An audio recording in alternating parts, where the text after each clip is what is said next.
okuva mu kabondo kakimanya ky'abakuza atuuse ngamba Kirisitu wamuli Saaba Kirisitu Kalungi Abudu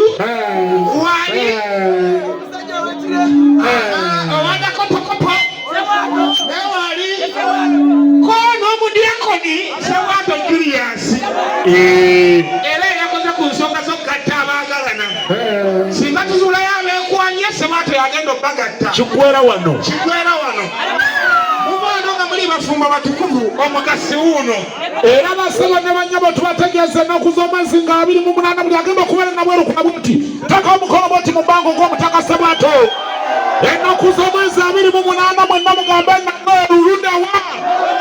ludawa fenna nabweru naki tugenda nabweru mu kisaawe mu kikadde Sewaato Julius naki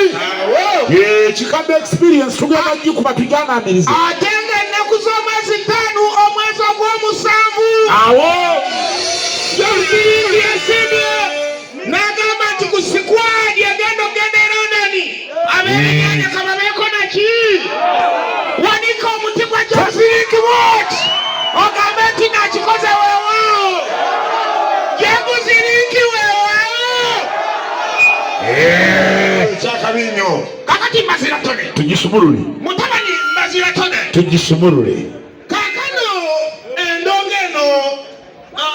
amazekitekatekuloye tugisumulule endongo y'ebinyanya weewaawo